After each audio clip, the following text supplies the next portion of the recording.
Hello guys, তো আগের এপিসোডে লাস্টে আমরা দেখেছিলাম যখন জিংসি বলে যে আমি আমার একটি নতুন জীবন শুরু করতে চাই। তাকে সংশিপু বারবার বলছিল সেই নতুন লাইফে কি আমারও জায়গা আছে, বাট তার এই কোশ্চেনের তেমন কোনো অ্যান্সার দেয় না জিংসি। সংশিপু তাকে আবারও জিজ্ঞাসা করে, বলো না তোমার নতুন লাইফে আমার কি কোনো জায়গা নেই। আর এবারেও জিংসি তাকে কিছু তো বলে না, বাট ডাইরেক্ট কিস করে নেয়। অ্যাকচুয়ালি সে তাকে মিশে বিরক্ত করছিল। আর এখানে সংশিপু অনেক বেশি খুশি হয়ে যায়। নেক্সট সিনে আমরা মিস্টার কিউকে দেখি, যার কাছে লিনজিয়ান গিয়েছিল অ্যান্ড তাকে দেখে মনে হচ্ছিল সে অন্য কোনো উদ্দেশ্যেই সেখানে এসছে। অ্যান্ড সে মিস্টার কিউকে বলে যে আজ আমি সংশিপুকে কিছু রিপেয়ার করাতে দেখলাম, তা ড্যাশ ক্যামেরা নয় তো। যা শুনে মিস্টার কিউ বলে, আরে তুমি কি বলছো, আমি তোমাকে ধোকা কি করে দিতে পারি। আর সে তার সাথে অনেক মিষ্টি কথা বলছিল। লিনজিয়ান বলে যে বাট ওটা ড্যাশ ক্যামেরায় ছিল। আর এখানে মিস্টার কিউ তার জীবনে ভিক্ষা চাইলেও তাকে লিনজিয়ান ছাড়ে না, আর ওই নাইফটি দিয়ে তার পেটে আঘাত করে। নেক্সট সিনে আমরা দেখি লিনজিয়ান তার গ্র্যান্ডপার সাথে দেখা করতে আসে, বাট যেখানে গ্র্যান্ডপা তার অ্যাসিস্ট্যান্টকে বলছিল আমি কোম্পানির সমস্ত মামলা সংশিপুর হাতে সঁপে দিতে চাই, কারণ লিনজিয়ান মিস্টার কিউর সাথে মিলে অনেক 2 নম্বরই কাজ করে ফেলেছে। আর যার কারণে মাস্টার কিউ তাকে যে কোনো সময় ব্ল্যাকমেল করতে পারে। শুধু ব্ল্যাকমেলই নয়, সে তো আমাদের কোম্পানি বরবাদ করে দেবে। আর তখন লিনজিয়ান ভেতরে আসে অ্যান্ড বলে, গ্র্যান্ডপা এবার কি আপনিও আমাকে ধোকা দেবেন? আপনি জানেন আপনার কাছে আসার আগে মিস্টার কিউর চ্যাপ্টারই আমি ক্লোজ করে দিয়েছি, আর এইভাবেই সংশিপুর চ্যাপ্টারও ক্লোজ করে দেব আমি, বাট কোম্পানি তার হাতে কখনোই তুলে দিতে দেব না। আর যা শুনে তো গ্র্যান্ডপা অনেক বেশি শকড হয়ে যায় অ্যান্ড তাকে বলে তুমি কি পাগল হয়ে গিয়েছো? লিনজিয়ান তো তাকে সেখান দিয়ে নিয়ে যাওয়ার জন্য বলে। অন্যদিকে আমরা সংশিপুর বাসায় দেখি, যেখানে ড্যাশ ক্যামেরার রেকর্ডিং দেখছিল তারা। আর যা দেখি এটা প্রমাণ হয়ে যায় যে মেন ফ্যামিলিকে ডিস্ট্রয় আর কেউ না, লিনজিয়ানই করেছিল তার 2 সিস্টারকে করেজ করার জন্য। সংশিপু বলে এখনই গিয়ে আমি এই প্রমাণটি পুলিশের হাতে দিয়ে দিচ্ছি, যাতে সে তাড়াতাড়ি তার কুকর্মের শাস্তি পেতে পারে। সে চলে যাওয়ার পর জেংসির মনে পড়ে যে আমিও কিছু লিনজিয়ানে ইলিগাল কাজের লিস্ট পেয়েছিলাম, আমারও তার সাথে যাওয়া দরকার। আর সে সংশিপুর পিছনে দৌড়য়, বাট ততক্ষণে সে সেখান দিয়ে চলে গিয়েছিল। তাই জিংসি সংশিপুকে কল করে বলার চেষ্টাই করছিল, বাট তখনই তাকে লিনজিয়ান কিডন্যাপ করে নেয়। আর হঠাৎই কল কেটে দেওয়ার কারণে সংশিপু তো অনেক বেশি চিন্তা হচ্ছিল তাকে নিয়ে। তাই সে তখনই বাসায় ফিরে আসে, বাট সে বাসায় ছিল না। জিঙ্গিয়াকে জিজ্ঞাসা করলে সে বলে যে সেও তো পুলিশ স্টেশনে গিয়েছিল, বাট সংশিপু বলে যে সে কোথাও, বাট তাকে আমি যেখান থেকে হোক খুঁজে নিয়ে আসবো। অন্যদিকে আমরা লিনজিয়ানকে দেখি, সে সেই প্রপার্টির কাগজগুলি চালিয়ে দিচ্ছিল, যাতে গ্র্যান্ডপা সমস্ত প্রপার্টি সংশিপুর নামে করে দিয়েছিল। আর এখানে লিনজিয়ান বলে যে গ্র্যান্ডপা আপনিও আমাকে ধোকা দিলেন, সারা জীবন আপনি সংশিপুকে স্টুপিড বললেন, বাট এন্ড টাইমে সমস্ত প্রপার্টি আপনি তার নামে করে দিলেন। বাট কোনো ব্যাপার না, এখন দেখা যাক সংশিপু আপনাকে বাঁচায় না তার গার্লফ্রেন্ডকে। এরপর সে সংশিপুকে কল করে আর বলে যে তোমার গার্লফ্রেন্ড আর গ্র্যান্ডপা আমার কাছে আছে, তাই তুমি যদি তাদেরকে বাঁচাতে চাও তাহলে এখনই এখানে চলে এসো। যা শুনে তার ওপর সংশিপুর অনেক বেশি রাগ হচ্ছিল অ্যান্ড সে বলে যে ছোট লোক কথাকার, সে তোমারও গ্র্যান্ডপা আর সামান্য প্রপার্টির জন্য তুমি তার সাথে এমনটা করছো। তুমি চাও কি? লিনজিয়ান বলে যে আমি ড্যাশ ক্যামেরা চাই যা তোমার কাছে আছে, তাই তুমি তা নিয়ে এখনই চলে আসো, আর যার বদলে আমি জিংসি আর গ্র্যান্ডপার মধ্যে যে কোনো একজনকে ছাড়তে রাজি আছি। এটা বলে সে কল কেটে দেয়। জিংসি কিছু তাকে বলতে চাইছিল, বাট লিনজিয়ান বলে যে তুমি চিন্তা করো না, যদি সে তোমাকেও চুজ করে তাহলে আমি তোমাকে নিজের থেকে দূরেই করবো না।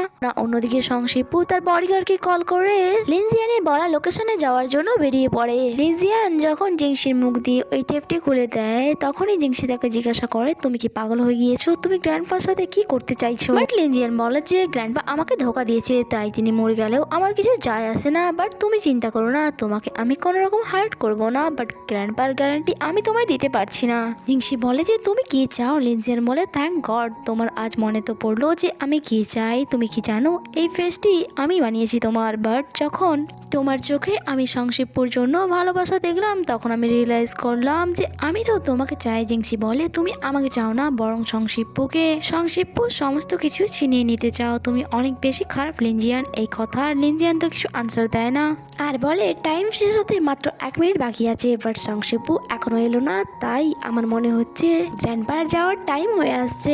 এটা বলে সে গ্র্যান্ডপার লাইনে পয়জনের ইঞ্জেকশন দিয়ে দেয়। জিংসি তাকে বারবার এমনটা করতে মানা করছিল, বাট সে তার কোনো কথাই শোনে না। জিংসির হাত পা বাঁধা ছিল, তাই সে কিছু করতেও পারে না। বাট এন্ড টাইমে হিরোর মতো এন্ট্রি নেয় সংশিপু অ্যান্ড যাকে দেখে লিনজিয়ানও থেমে যায়।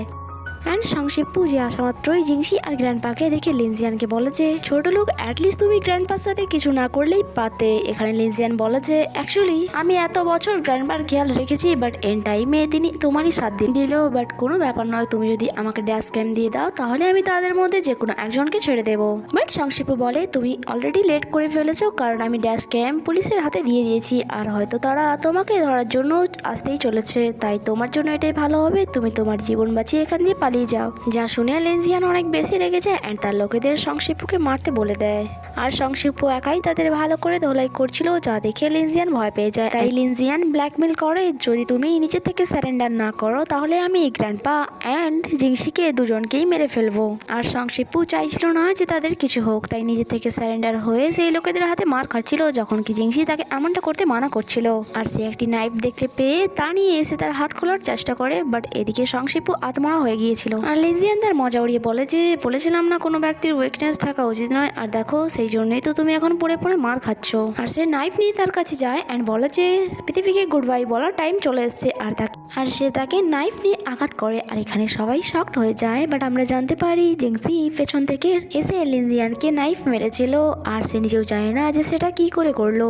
আর লিনজিয়ান যে পেছনে ঘুরে জিংসিকে দেখতে পায় তার অনেক বেশি খারাপ লাগে অ্যান্ড সে বলে তুমি কি সত্যি চাও আমি মরে যাই? তুমি কি আমাকে কখনোই ভালোবাসোনি? অ্যান্ড এটা বলে সে তাকে নাইফ নিয়ে আঘাত করতেই যাচ্ছিল, বাট সংশিপ্পু এসে তাকে হাগ করে নেয় অ্যান্ড সেই নাইফটি তার বডিতে লেগে যায়। আর লিনজিয়ান যে আবার ঘুরিয়ে তাকে আঘাত করতেই যাচ্ছিল, বাট সংশিপ্পু তারই হাত নিয়ে তার পেটে আঘাত করে। জিংসি তো সংশিপ্পুর জন্য অনেক বেশি চিন্তা হচ্ছিল অ্যান্ড সে বলে তোমার কিছু হবে না। আর সে অনেক বেশি কান্না করছিল। সংশিপ্পু বলে এবার তুমি স্বাধীন, তাই নিজের ইচ্ছায় নিজের জীবন কাটাতে পারবে। যখন কি গ্র্যান্ডপা ও সংশিপ্পুর কাছে আসতে চাইছিল, বাট সংশিপ্পু তো কিছুক্ষণের মধ্যেই অজ্ঞান হয়ে যায়। অন্যদিকে সেখানে পড়ে থাকা লিনজিয়ান বেশি ব্লিডিং হওয়ার কারণে তার মৃত্যু হয়ে যায় সেখানে। তারপর আমাদেরকে কয়েক মাস পরে সিন দেখানো হয় যেখানে সংশিপ্পু অ্যান্ড জিংসি তাদের স্কুল ইউনিফর্মে ছিল, যেখানে জিংসি তার দিকে হাত বাড়িয়ে বলে যে আমরা কি ফ্রেন্ড হতে পারি, যখন কি সংশিপ্পু তাকে কাছে টেনে নিয়ে বলে যে শুধু ফ্রেন্ড নয়, সারা জীবন আমি তোমাকে নিজের করতে চাই।